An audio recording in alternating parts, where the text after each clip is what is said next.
अस्सलाम वालेकुम, मेरा नाम है नौरीन अकरम राठौर और आज की वीडियो जो है वो कोरोना वायरस के बारे में है। जैसा कि आप सब जानते हैं, कोरोना वायरस का नाम कोविड-19 यानी कोविड-19 रखा गया है और ये कोरोना वायरस की सबसे जो है वो ख़तरनाक वायरस है जो इस वक्त पूरी दुनिया में इसकी लपेट में है और पूरी दुनिया इसका बुरी तरह शिकार हो रही है, जिसमें चाइना और इटली सरे फहरिस्त हैं।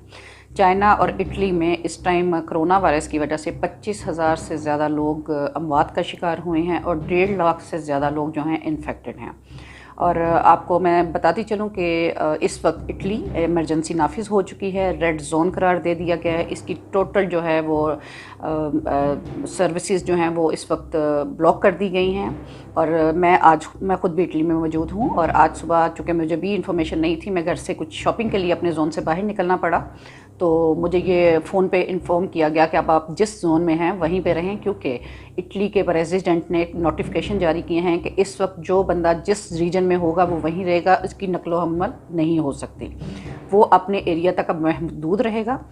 तो मैंने ये सोचा कि मैं आप लोगों के साथ भी ये प्रोग्राम बात शेयर कर दूँ कि इस वक्त इटली में जो बंदा अपने रीजन से निकल गया है और जो बंदा जहाँ पे है वो वहीं पे रहेगा, उसको आगे इजाज़त नहीं है कि वो सफ़र कर सके या अपने घर में वापस जा सके।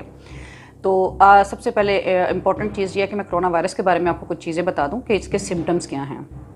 इसके सिम्टम्स जो हैं नॉर्मल हैं, जो आम हालात सर्दी के मौसम में होते हैं, जैसे आपको ज़ुकाम हो गया, तेज़ बुखार हो गया, खांसी हो गई, कमर में दर्द, सर में दर्द, पेट में दर्द और इस तरह की चीज़ें हैं। लेकिन इसकी जो स्वेयर कंडीशन है वो ये है कि आपकी ब्रीथिंग जब हैवी होने लगे, आपकी ऑक्सीजन लेवल कम होने लगता है, तो ये आपका कोरोना वायरस का सबसे संगीन स्टेज आ जाती है। तो कोशिश करें कि आप इस स्टेज से पहले अपने फैमिली डॉक्टर से रब्ता करें। जैसा कि आप जानते हैं, यूरोप में बहुत सारे कंट्रीज़ ऐसे हैं जिनकी हेल्पलाइन जो है, इमरजेंसी लाइन एक ही है, 112 आप उस पर कॉल करें, उनको बताएं कि आपको इस तरह के सिम्टम्स महसूस हो रहे हैं और आप अपनी मेडिकल जो भी इसमें ट्रीटमेंट है वो स्टार्ट करवा सकें।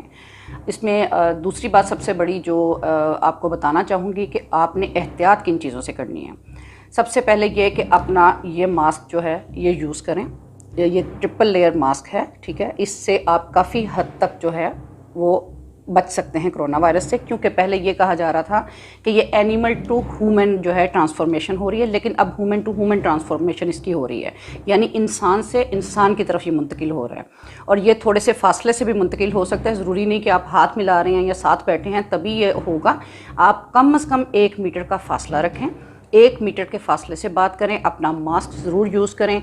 अगर आप बाहर गए हैं, शॉपिंग कर रहे हैं, तो अपना एंटीबैक्टीरियल के साथ अपने हाथ बार बार धोएं। वापस आने के बाद अपने हाथ धोएं, अपने मास्क को रिमूव करें, उसके बाद दोबारा अपना हाथ धोएं।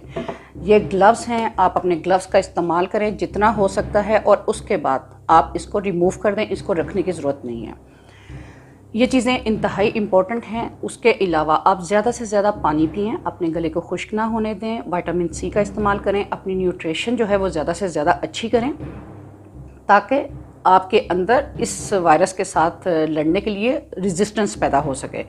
ये वायरस ज़्यादातर उन लोगों में अटैक कर रहा है जिनमें रेजिस्टेंस कम है, मतलब क़ुव्वत मुदाफ़त कम है वायरस से लड़ने की।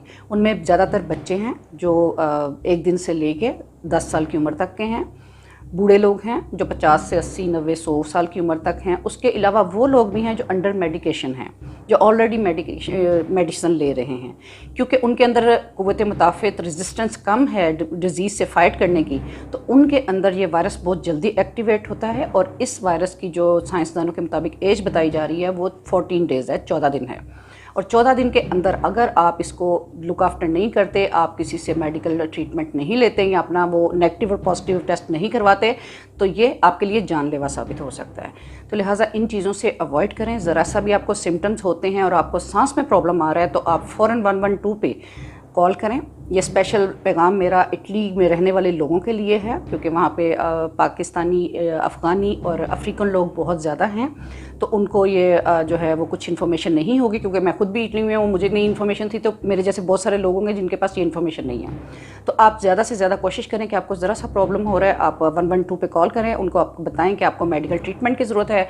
5 मिनट में पुलिस एम्बुलेंस आपके पास आ जाएगी, आपका मेडिकल टेस्ट होगा। अगर आपका वो पॉजिटिव आता है तो आपको साथ ले जाएंगे, अगर वो नेगेटिव हुआ तो आपको इनिशियल जो भी आपका ट्रीटमेंट होगा वो बता के आपको चले जाएंगे।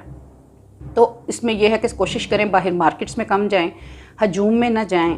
अगर आप मार्केट में कोई चीज़ ख़रीदने जा रहे हैं तो 1 मीटर का फासला दूसरे बंदे से ज़रूर रखें। इस टर्म इटली की तमाम ज़िंदगी जो है मफलूज होकर रह चुकी है। यूनिवर्सिटी, कॉलेजेस, मार्केट सब बंद हैं। मार्केट की टाइमिंग भी चेंज कर दी गई है, सुबह 6 बजे से शाम 6 बजे तक आप शॉपिंग कर सकते हैं। उसके बाद कोई भी बंदा अपने घर से बाहर नहीं निकल सकता। इवन के पिज़्ज़ा और इसके जो बार्स हैं वो भी इन्होंने फ़िलहाल बंद कर दिए। 3 अप्रैल तक टोटली ब्लॉक है। उसके बाद सूरत हाल देखी जाएगी कि वो कैसी है कैसी नहीं है। तो मेरी आप सबसे एक रिक्वेस्ट है कि आप इन चीज़ों को जो है वो ज़्यादा से ज़्यादा कोशिश करें, दूसरों के साथ शेयर करें। इसके अलावा मैंने इसकी वीडियो की डिस्क्रिप्शन में इसका इंग्लिश ट्रांसलेशन और उर्दू और फ़ारसी तीनों जो हैं इसकी मैं एहतियाती तदबीर और इनके जो भी क्वेश्चन आंसर हैं वो मैंने लिंक में जो है वो रख दिए हैं। आप काइंडली कोशिश करें कि इनको ज़्यादा से ज़्यादा पढ़ें और इनके ऊपर अमल करने की कोशिश करें और अपने साथ दूसरों को भी ये पैगाम पहुँचाएँ ताकि हम इंसानियत की खिदमत कर सकें। और हमारी वजह से अगर कोई लोग बच सकते हैं तो हमें इस फ़र्ज़ से पीछे नहीं रहना चाहिए। आप सबसे जो है वो गुजारिश करती हूँ कि आप सब हम सब के लिए और उन लोगों के लिए भी जो इसका बुरी तरह शिकार हैं उनके लिए दुआ गो रहें। Thank you so much. Allah हाफ़िज़।